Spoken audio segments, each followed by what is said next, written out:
All right, so welcome back, everybody. This is going to be our third and final part of Chapter 15 on Reconstruction and the South, the New South. The quiz, don't forget, will be tomorrow, and the packet for Chapter 15 is due tomorrow as well. So make sure you have those both completed. Obviously, you can bring it physically to me at school if we're there. And you can, if not, obviously you can email it to me just like you did with Chapter 14. And let me clarify something. It's Sunday right now, but by tomorrow, I mean Tuesday. So the packet is due Tuesday, as the quiz is as well. And I'll include that in the email I send everybody with the link to this. So we're going to finish up the notes today, finish up Chapter 15 between today and Tuesday, and then get Chapter 16 in, have a test, and then will be a review for the exam. So that's where we are right now, and let's go ahead and get through the rest of this here. So, all right.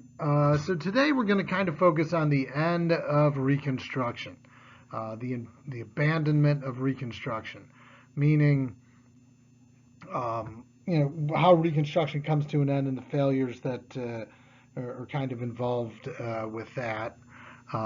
Because Reconstruction largely historically goes down as a failure. Your book treats it as a failure. History treats it as a failure. The AP will treat it largely as a failure. It had some positives. You get those amendments passed. You get African American citizenship rights and the right to vote and stuff like that. But in many ways, Reconstruction didn't go very well. It's not at all liked in the South. And that's where its failure really lies, because the South is largely damaged from Reconstruction. And economically, very little is done, to really help the South come back economically. Little is done to help them socially. And the wedge between North and South, ideological differences, are really in many ways bigger than ever now that slavery is over. Okay, so where we start with is the end of Reconstruction and its abandonment. There's a lot of factors that go into that. And what we often refer to the end of Reconstruction or the process of that is called the Redeemer movement. And basically, as you can see in the book, and we mentioned in previous slides, it took, with that 10% plan, or whatever method that different states used to get re-entry into the Union, it took several years. Here we are in the mid-1870s. We'll say we're in about 1875, 76, because that's really when it comes to an end, but I'll get into that shortly. And we're still a few states short of being readmitted to the Union. But when we refer to the Redeemer movement, basically what it means is, and let's review really quick because it's been a week. So the North goes into the South with military to kind of oversee them during Reconstruction, to oversee them reconstruct their governments, their states, and all that stuff. Once that's done, the states can, and the state has been readmitted to the Union, it can go about electing political officials, regaining strength, and putting itself back into good standing in the country. As more and more states are readmitted to the country, they quickly elect democratic governments. During Reconstruction, obviously Republican governments, because that's who dominated the North, controlled the South. So basically, these democratic governments are coming in, electing democratic officials, pushing out Republicans, and this is where we get kind of redemption, because the democratic ideology at that point was more favorable to the South, so they're being redeemed through that. Okay. What's also associated somewhat with the Redeemer movement is the birth of the Ku Klux Klan. Early Ku Klux Klan members are pictured right here, so you can tell their uniforms are a little weirder and different than, not that the stuff they wear now isn't weird, but is a little bit different than the modern Ku Klux Klan. Now, the Ku Klux Klan emerges around in the late 1860s, around 1870, primarily as a group meant to intimidate African Americans from voting. The purpose of the Ku Klux Klan, and it was actually one of the founding members was Nathan Bedford Forrest, who was a general, a Confederate general during the Civil War. So a counterexample to the many generals who weren't necessarily big slave supporters. But anyway, the Ku Klux Klan engaged in violence and intimidation largely directed at blacks, primarily focused on intimidating them and preventing them from, scaring them away from going to vote. That was the main purpose of the KKK. They did some lynchings and some violence and stuff like that, and some states created laws to kind of prevent the Klan from doing what they were doing, and they kind of quickly faded away, actually. By about 1872-73, the Ku Klux Klan is pretty much gone, but they'll come back. The Klan will reemerge in the 19 teens with an ideology that also includes, immigrants and Catholics and Jewish people and basically anybody that's not a white Anglo-Saxon Protestant. They'll disappear after that for a while in the 1920s, and then they'll come back during the Civil Rights Movement as a anti as a white supremacist group. So, but the Ku Klux Klan was around early here in the 1870s a little bit, but is not quite the group that exists today. All right. So how else do we abandon Reconstruction? Well, like with anything else, over time, commitment to the North becomes less and less. And there's a lot of factors that play a role in the North kind of becoming less committed to Reconstruction efforts. One of the big things is the many political scandals during the administration of Ulysses S. Grant. So during Grant's presidency, and Grant was a great military general. He won us the Civil War, not a great president. He was a well-intentioned guy, but one of the stories about Ulysses S. Grant is he was far too trusting of people. And unfortunately, he trusted a lot of people that he probably shouldn't have. There was a story that Grant was on a train one time. And back then, you didn't have presidential motorcades and stuff. So the president would often travel on trains just with regular people. Grant was traveling on a train. He was in a bar area on the train. He was just talking to some random guy. And the story goes he was just telling this guy government, I don't want to say secrets, because we didn't have the CIA or anything at that time, but telling this guy basically government-related things that, regular citizens really probably don't need to know. And so this was a pretty big deal. And it talks about how, Grant's poor judgment of character on people came back to bite him and really hurt his administration. There were several scandals that were part of the Grant administration. The two most noteworthy were something called the Credit Mobilier scandal. Let's see if another color you can see that better. Probably not. Credit Mobilier scandal and the whiskey ring. Basically, they both involve the same thing. Essentially, they involve high-ranking elected government figures, politicians, taking bribes in the amount of a lot of money to, get government contracts and stuff like that.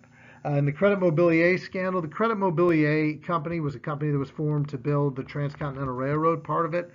And basically, the people in charge of the railroad got all these politicians to allow it to kind of look the other way while they created these false fraudulent contracts for railroad building, and then gave politicians stock in the company.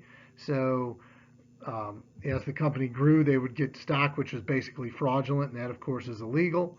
Credit Mobilier would handle politics, would really hurt politicians for quite some time. And then you have the whiskey ring, which is basically Treasury officials. There was a 70-cent tax on liquor. So there's a 70-cent tax on liquor, and they would basically, all these barrels of whiskey liquor, they would stamp that the tax had been paid. Um, and these distillers got some Treasury officials and politicians to let them pay half price and give them a kickback on the other 35 cents. Instead of paying the full 70 cents for the liquor, they'd pay 35-cent tax on the liquor, and part of that 35 cents would go in the pockets of politicians and Treasury officials, which of course is illegal. So that was another scandal. So basically, what happens here is Grant's credibility is hurt, the Republican credibility is hurt because of these scandals, and people are becoming increasingly frustrated with the party. While this is happening, as southern states get their governments back together, the Democrats regain strength in Congress and eventually take a majority in the 1874 election. So they take control, the Democrats in 1874 after the election.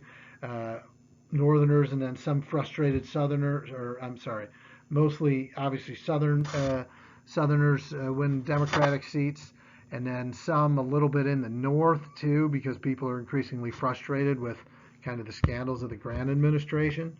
So we're seeing the Democrats regain strength over time. Politics, it's a pendulum. It goes one way to the other. The Republicans are really strong because they win the Civil War, but Reconstruction isn't going particularly great. So as these southern states get readmitted to the Union, the Democrats start to swing that pendulum back to their side. And that ultimately results in the Compromise of 1877, which, most important for you to note, is what ends Reconstruction.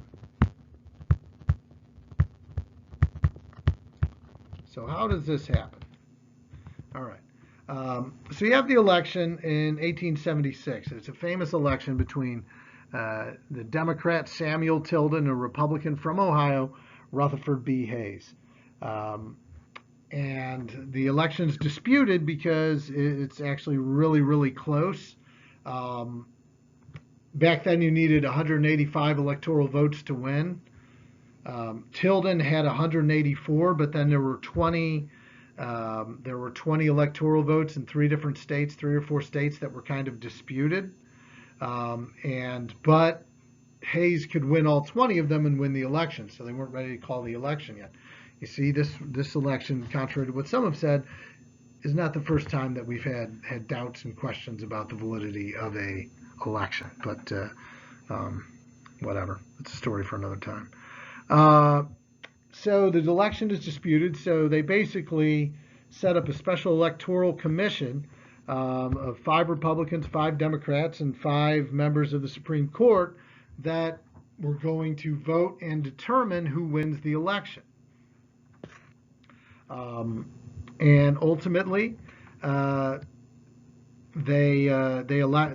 choose, because they vote along party lines, and Rutherford B. Hayes ends up winning, so he gets those 20 electoral votes, giving him the presidency.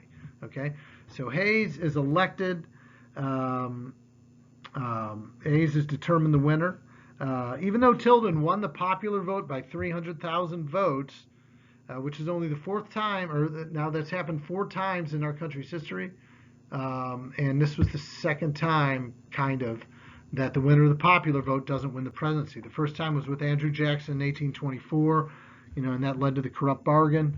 But anyway, so Tilden wins the popular vote by 300,000, but the Democrats go ahead and agree to allow Hayes to have the presidency in exchange for removing all the Union troops from the southern states. Okay, so they would withdraw all the troops from the rest of the southern states, effectively ending Reconstruction, admitting those remaining states, which I think were Louisiana, Florida, and South Carolina. I could be wrong about that, but either way. So the federal troops are withdrawn, and Reconstruction effectively comes to an end. In other words, the Republicans have the presidency. The Democrats get an end to Reconstruction. Now, the book goes into more detail about what they get, but that's the important thing. What I just told you, that's the main stuff there. So that's what you really need to know. All right, so moving on. That's just an image, where a lot of people felt, the fears with the Ku Klux Klan and um, you know, anti-black people in the South, maybe made conditions and circumstances in some ways worse than slavery was for African Americans down there, just with the fears that existed. Again, here's a look at the Electoral College in 1876. So you're seeing a little bit more movement between the states. Some northern states are going more democratically, notably New York. Tilden was from New York, so that's probably why he won that. Indiana, too. So some northern states are voting with the Democrats here. But by one vote here, Rutherford B. Hayes becomes president, even though Tilden wins the popular vote by about 3%. All right, so now that Reconstruction is over, we do have some other things to talk about really quick, and some other new struggles that African Americans must face in a society that is giving them freedom but is not yet offering them equality. Okay, and obviously one of these big things are segregation policies that exist in the South and Jim Crow laws. Now, we talked about the black codes already. The black codes are a little bit more focused on really restricting the rights of African Americans in the South, and they're all pre civil rights amendments. In other words, pre 13th, 14th, and 15th Amendment. Well, really pre 14th and 15th Amendment. Jim Crow laws are a little bit more focused on the vote. Jim Crow laws prevent African Americans from voting through forcing literacy tests. I'm not going to write this, you know it. Through literacy tests, things like the grandfather clause, poll taxes, requirements of owning land, things like that. Things that they know African Americans don't have and are therefore going to prevent African Americans from having the opportunity to move ahead in society and having the opportunity to vote. And they're uniform through a lot of southern states. And unlike the black codes, which were gone more or less after a few years, Jim Crow laws would linger in some states really till the 1960s, really preventing for multiple generations the constitutional right of African Americans to be able to actually vote. All right. So we also talk about Booker T. Washington. Booker T. Washington is a really important, one of the first great important African American figures in post-slavery America. Booker T. Washington rose up from slavery, got educated and became very successful, started the Tuskegee Institute, which was a school for like a college for African Americans. Now Booker T. Washington, and over the next several chapters, we're going to talk about some of these civil rights leaders and early civil rights leaders, because they all have very different messages. So Booker T. Washington's message was a little bit different than some of the other people we'll hear about later. Booker T. Washington felt that it was important for African Americans to find their way in society. He felt that conformity was really, really important. If African Americans want to get ahead in white society, they need to conform to white beliefs, white practices. Basically, to get ahead in society, they need to act and behave in a way that's going to be more acceptable to whites. In other words, act more white. Washington believed in this conformity, that blacks should try. He also believes that former slaves, that blacks should try to improve their position in white society through education and work opportunities. He believed the future of society was industrial, so they needed to seek opportunities to learn industrial skills. So bottom line, Booker T. Washington believes in conformity, that the road forward for African Americans was to conform and find their place in white society, not to stand out from it. And then also that education was key, and becomes the first great advocate for education for African Americans. Another important leader in civil rights early on was a woman by the name of Ida B. Wells Barnett. Now she was an outspoken civil rights leader, but she was most noteworthy because she started kind of like the first major anti-lynching campaign in the South, and it got international attention, bringing attention to the reality that there were African Americans being hanged or being lynched in the South for no reason other than them being black. And her bringing attention to this made her a prominent civil rights leader and helped ultimately bring about, I don't want to say an ending to lynchings, but certainly a lessening of lynchings taking place in the South, right? All right, so our last point here for this chapter has to do with something you're probably familiar with. It's a really important Supreme Court case, Plessy versus Ferguson. 1896 case that established the doctrine of separate but equal. Separate facilities were fine as long as they were equal. Obviously, this would be overturned early in the Civil Rights Movement with Brown versus Board of Education, but for 58 years, this would be the law. Separate facilities for blacks and whites are fine as long as they are equal. Okay, separate but equal, though, is inherently unequal. Okay, examples of this: black sections in a restaurant, black and white restrooms and drinking fountains, black and white stores, black and white schools, where the idea is they could be separate but equal, and that's fine. But the reality was, for schools, for instance, you may have a black school, but the funding and things like that all goes to the white school. So opportunity for a better education that Booker T. Washington supported is not going to be there for African American students. Just like, black restrooms maybe aren't cleaned as frequently or as well or ever relative to white ones. So little things like that are loopholes that Southerners find during the Jim Crow era to get ahead and limit the rights of African Americans. So that is it. I did not put together a bottom line for this chapter, but that's fine. If you have any questions, just let me know, and we'll see you when we see you. Thanks.